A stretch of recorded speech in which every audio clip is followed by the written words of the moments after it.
I recently saw a tweet describing a small video segment, which was so incredibly bad that I actually feel the need to do a segment on it. I saw this just last night, okay? Former U.S. ambassador to Russia, Michael McFaul's MSNBC take about Hitler and Putin was so bad, the Mad Owl blog deleted it. And they're backpedaling. Kind of a narrativized title. Let's take a look. How bad could it be, huh? It's a screenshot of a play button. You've got to be kidding me. That's what I get. That's what I get. That's what I get. Chat, find the link, please. Find the link with the video, please. Please, chat, please. I was just on Ukrainian television just 30 minutes ago. Brave journalists, just like our team covering the war there in Kiev. And one of the commentators said something interesting about how horrific this war is. And remember, these are people who suffered under fascism, that fought the Nazis. As the Nazis came and then the Red Army came back through. One of the Russian journalists said, yeah, they suffered under fascism when the Nazis rolled through. And then when Stalin's Red Army liberated them, they continued to suffer under fascism. You know, there's one difference between Hitler when he was coming in and Putin. Hitler didn't kill ethnic Germans. He didn't kill German-speaking people. That's I think people need to remember that when we're talking about cities like Kharkiv and Mariupol and Kiev, there are large populations there, up to a third and sometimes as much to a half that are Russian speakers and are ethnic Russians. And yet Putin doesn't seem to care about that. He slaughters the very people he said he has come to liberate. I have a few pointers. First of all, I guess I have to lay the groundwork with the more obvious but less interesting take that the fact that this even warrants being said, in his mind, kind of implies that he seems to think that it's more okay to kill people who aren't your ethnicity than the people who are. You know, like the moral presumption here seems to rely upon a fundamentally ethnocentric worldview, which is interesting. This statement is wrong almost on every level, both explicitly and implicitly, which is really, really interesting, you know? So, first of all, and this is gonna shock you guys, okay? Hitler did kill ethnically German-speaking people. Millions of them. When he killed, before invading other countries, communists, socialists, Jews, homosexuals, the disabled,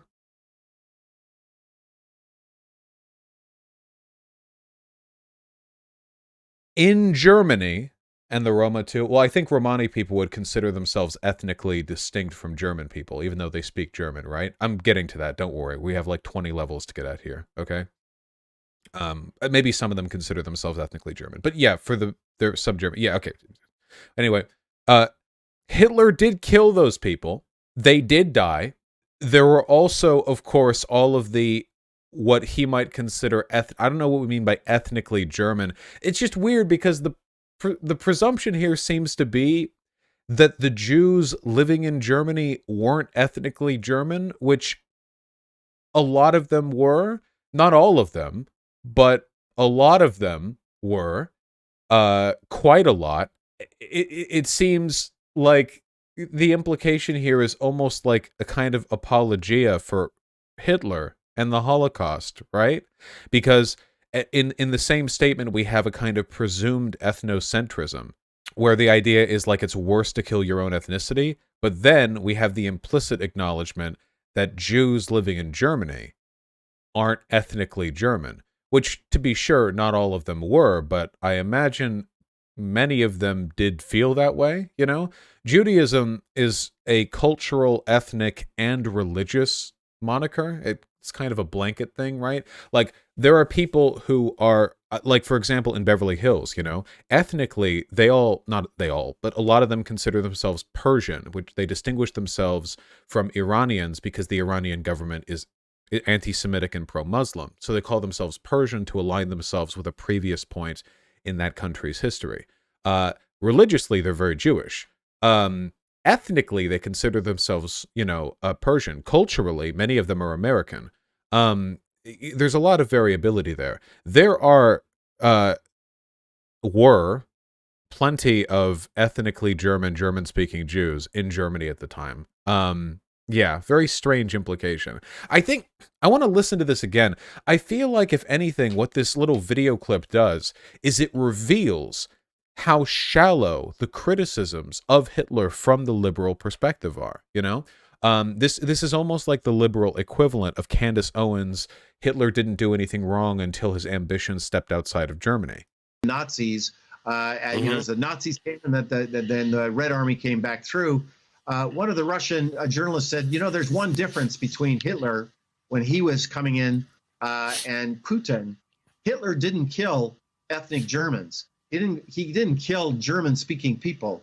That's I think people need to remember that when we're talking about cities like Kharkiv and Pretty sure there were plenty of German-speaking people in Poland, just a feeling that I have. I could be wrong.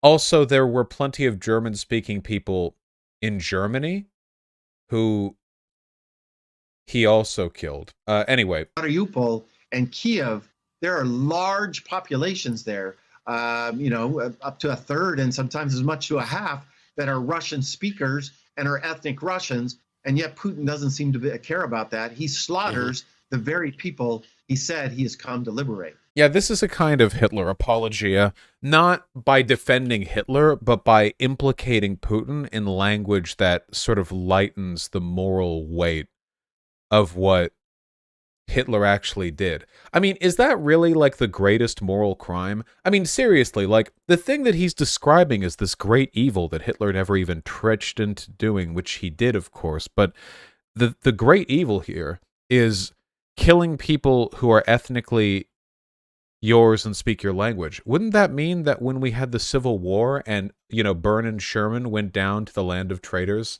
rattlesnakes and alligators right away, would that not have been like, so, one thing Sherman did that even Hitler wouldn't do in the future was kill people of his own ethnicity who spoke English. Like, what?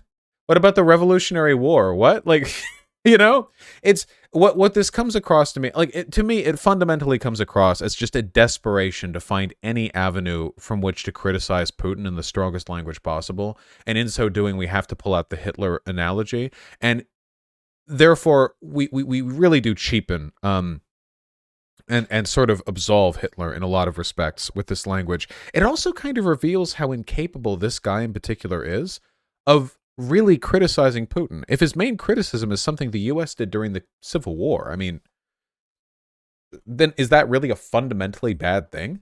You can make plenty of arguments against Putin and compare him to Hitler without doing stuff like this, right? There are definitely similarities. It's just a remarkably bad,